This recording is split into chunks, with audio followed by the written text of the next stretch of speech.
Alrighty. So tell me. So how did juking come about? Ooh, juking. That's a funny story too. And first thing, so correct me. What's up? So is there some slang and is it like some sauce? Is it juking or juking? Honestly, bro, that's like the same. I mean, you saying it. I heard it said both ways. Cause I can hear you kind of got like a in it versus ooh. Yeah. So like I hear people saying that, oh, Memphis juking, and it's just kind of like, oh yeah, they don't say it like that. Yeah. But you know how Memphis talks so like the slang and the lingo is so like relaxed. Like you don't even hear all the words. Sometimes like juking, like you don't even hear the whole thing. Like when we juking out here, like like it's just depends. Some are very like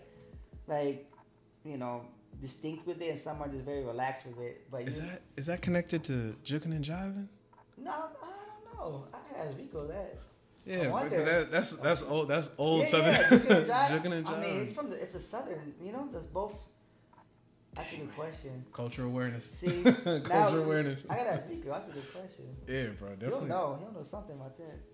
Okay, but yeah, man. So how did that come about? How did the transition from popping to juking happen? So I think it was 2008 when I first saw it. I was in this little like college dance crew, and where we just do stuff on campus. And SFA, Nacogdoches over there, SFA, St. Boston, and then two of the members of their crew were showing me, hey man, look at this, check this out. And I was heavily into popping then, so I was like, I was popping straight boogaloo popping that. And they showed me this, and it was like Lil Daniel, DP, one of his more famous videos that went viral back then. Right. And they were like, man, look at how they glide, look at how they slide. And I was like, yeah, I don't care. Like, I don't want to. They were showing me like juking in 2008. I didn't care for it. I was like, yeah, I like funk music. I like popping, like this and that. And then it was like 2 years later, I watched it again. And I was like, just started to pay attention. So it was back 2010, I think, 2011. I say 2010. Yeah. And I started watching, and I was like, man, this is like so illusional. Because then I started paying attention now to the illusion of it, which is the sliding and the gliding. Right. And just how it looked effortless, like they were floating. So I was like, man, I like this. Like, I don't, like, so I started just watching videos and then learning from them, just kind of like the steps and all that. But I didn't know anything. Right. It's hard to learn so much off of videos, especially with culture and styles that are so heavy. So when you circle back around, was it like for sure like you really like kind of falling in love with it, or was it kind of like, was it intriguing at first? Yeah, no. As soon as I started like practicing in my room, I realized, dang, I really like this. I really love it. And then fast forward like a year later, met Montreal. He came out here from Memphis. My first teacher. Came out here to live in Dallas for like some year or so, I think, or maybe less than that. And then he met someone within the dance scene, and then we went to one of the downtown sessions, and he came. Okay. And then he saw me do some steps. He's like, oh, okay, like, yeah, you okay. Like, he was being nice about it because he's in a new city, so he's very respectable. He's not going to clown. Like, other folks in Memphis, they'll clown you, like, big time. Yeah, bro. I've heard they're pretty ruthless, yeah, they like, if you hear silence, that's like, they don't like you at all. But if they clown you, they really don't like you. Like, dang. So it's very cutthroat, I thought Crump was rough. Yeah, like over there, it's just it's well, I think both of them, bro. Like, I mean, Crump is like, but the hype is it's automatic, so to speak. And yeah, you do, because it's kind of like you give people kind of like a 3-step process. It's like, all right, we'll give you that rookie or beginner hype. We'll give you that encouragement. And that's really what hype is. People don't know hype is nothing more than encouragement. But it's like, all right, then it's like, all right, now you got to kind of start earning it. Yeah. And then it's kind of like, all right, bro, you've been whacked for a minute. We're not finna, we can't get this to you. It's kind of like, you'll get like the first like 15 seconds, 20 seconds. All right, let's go. After this, it's kind of like, all right, we can't get you nothing, bro. You got to do something for it. You got to do something. You got to do something. But I've seen a couple of videos a couple times where it's just at a jigging event, and they're just like, they're dead silent. You just hear nothing but music. I'm like, dang, I ain't never heard music this clear ever.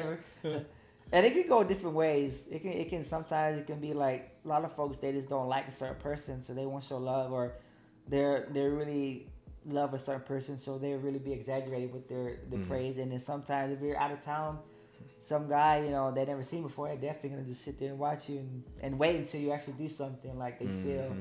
And if they don't feel you, you ain't gonna get no love at all.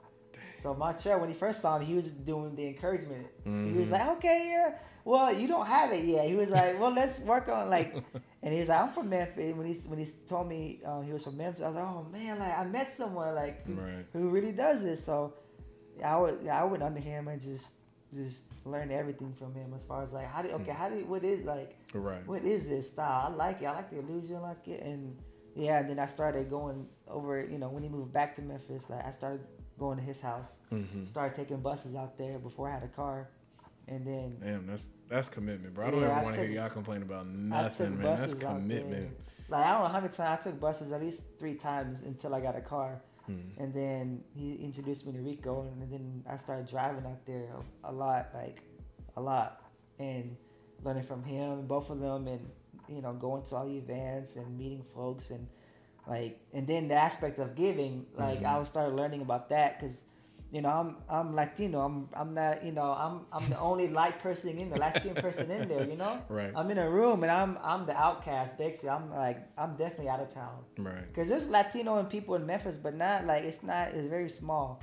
So if I'm gonna be somewhere around some jokers, I'm definitely gonna be like the. Are there any other Latinos in the joking community? Nah. Are you serious? None. Well, see, in Memphis or in general. Well, I guess. Well, there's some now like kind of like out of town. Well, Huff, he's kind of like he's more like to me like an ankle breaking like illusional glider. I don't think. Okay. You know, Javi's probably the only one. He's from Florida. I think he's from Florida. But besides him, I know there's one guy from Mexico kind of learning right now, a young kid. But besides that, no, there's no other like. So it's just you out here, bro. Dang. So. Hey yo, bro, man.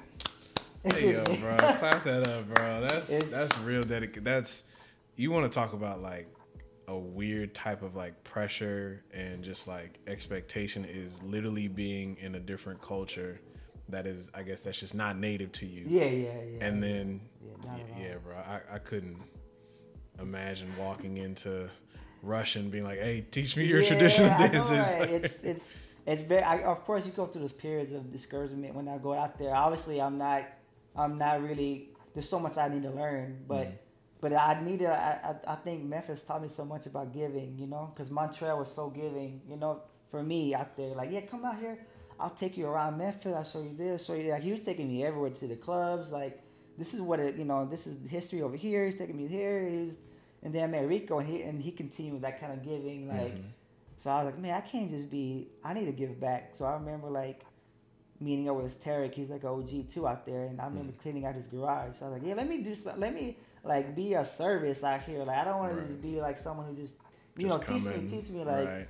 I want to like, yeah, what can I do while I'm here? Like, is there anything anybody needs help with anything? Like, anybody needs rides anywhere? Like, I was always up for like, if I'm going to be there for a weekend or 5 days, then like, let me like do something. Let me help the event out. Let me be a contribution. Let me do something. Right. I don't know. It's just that mindset of what they were doing to me. I was like, I need to do the same somehow. Like, I'm just one person, but I needed to help in some way. I think that's amazing, bro, and really genuinely let that be a lesson to you guys. And that's if you haven't had an opportunity to watch it, like my last video that I literally posted, which by the time this comes out maybe a few days ago, but I literally posted a video about teaching the culture, and it was basically just kind of giving a little insight, because I know obviously the non-black people, like they kind of walk on eggshells about being in the culture, teaching and stuff like that. I know we have some in here that I've had conversations with you, and that's always just been the lingering thought in the back of their mind, is just like, hey, I want to be accepted, I want to be respected, I don't want to do this the wrong way. There have been some people who've done it the wrong way, but to the people who are really truly committed, that's the way to do it. Learn, respect it, just maintain your integrity and be a contribution to the community. Like, you know what I'm saying? Like, when you walk in, like, understand that, like, if you're going anywhere to learn a culture, no matter what you say or do, you're still taking the culture, learning the culture, and going back home. So no matter what, you're always taking. It doesn't matter how nice you are, what you do, but you can give something back, whether like how he was saying, like giving rides, help sweeping out someone's garage or something like that. Maybe help setting up for events. That's the type of stuff that like people who are committed, and have been in the culture a long time. That's what they like to see. They like to see something beyond the fact that you're coming here and learning the culture and then dipping out. Even if you are paying for it, you can still be a culture vulture, because now it's nothing to pay for culture now. Exactly. It's nothing to pay for some steps, because everything is on social media. You can do whatever you want. So again, let that be a critical lesson to people who are coming into a specific genre of dance and you're trying to contribute to the scene. Do something outside of your of what you're just simply already buying, or what you're paying for. So that's fine, bro. Definitely. Like, man, this is MJG, bro. Hey, bro. This is bro out here showing y'all how to do it. Like, talk to the man, please. Talk to this man. Learning lessons for sure. Like, it's a process. But again, I was talking to my brother about it. Like, we know a lot of dancers, right? We know a lot of people who love it, who come around, who go to events, battles, all that. But there's even a smaller amount of people who really are passionate and who are really gonna do this till they die. Like, they're gonna like pursue growth and help cultivate others, and they're gonna build themselves up and build others up. And there's a small group of folks within that group of people that are actually gonna make an impact. Right. That's just the reality, That's just facts. How it is. You got so many players. Like I learned, so many passionate or so many people who love basketball, love sports, but it's a very small amount going to reach that high level, Right.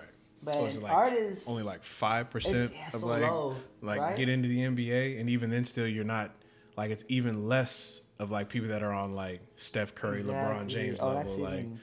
Like they always say, like for every one person, and I think they said every one person in a school that gets to college and maybe transitions to the NBA, there's about 500 other players that have been directly connected to that individual who either played basketball on the same team, at the same school, or in the streets as him. He's been in contact with over 500 people, and he's the only person who's getting a shot to actually go to the NBA. Exactly.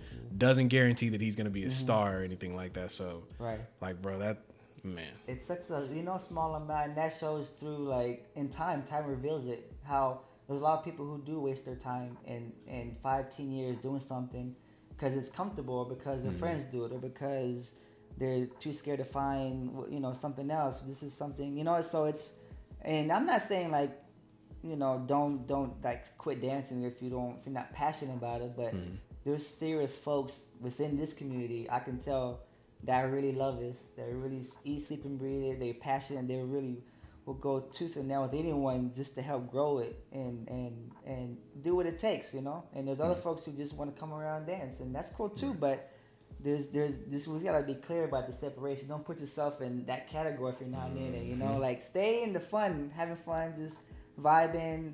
Stay in that realm. That's cool, man. There's others of us that really like. We'll die for this stuff. This is what we do. We live this. We go to bed thinking about it. Wake up, going about, thinking about it. Like, we want to push our bodies, want to push our minds. We want to see what's, the next goal for our community or for us. We really live this. So it's just knowing what you're about. Talking to yourself. Metacognition. That's something that I've learned.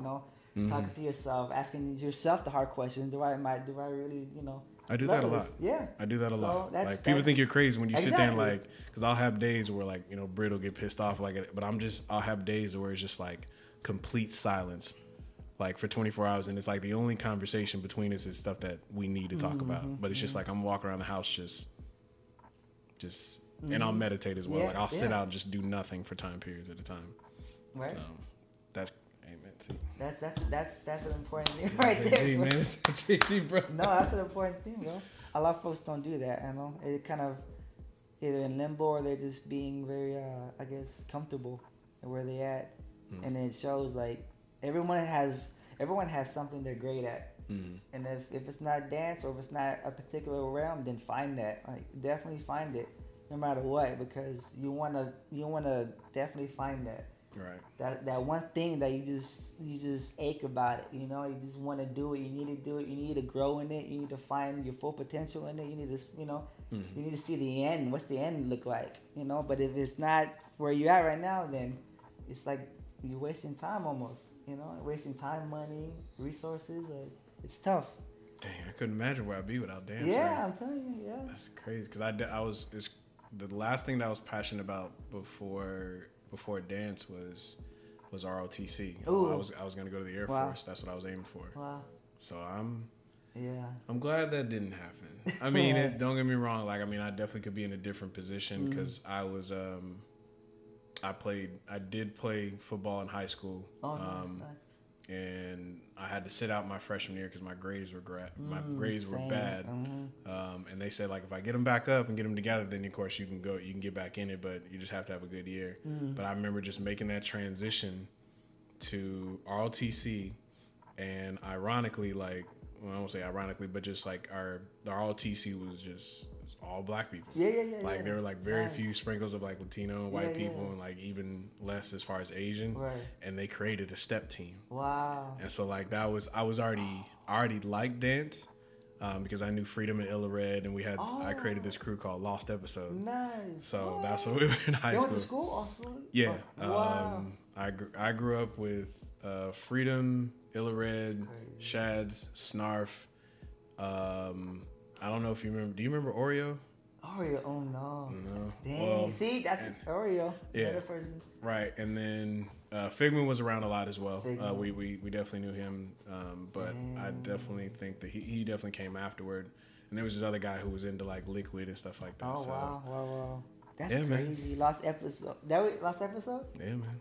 Dang. That's the first time. I knew quite a few of y'all grew up together, but I didn't know it was that deep. Like, as far as that many folks. Dang, that's quite a bit of y'all. Yeah, man. See? Legacy, like it's history. That's crazy. tight. Yeah, that is crazy, bro.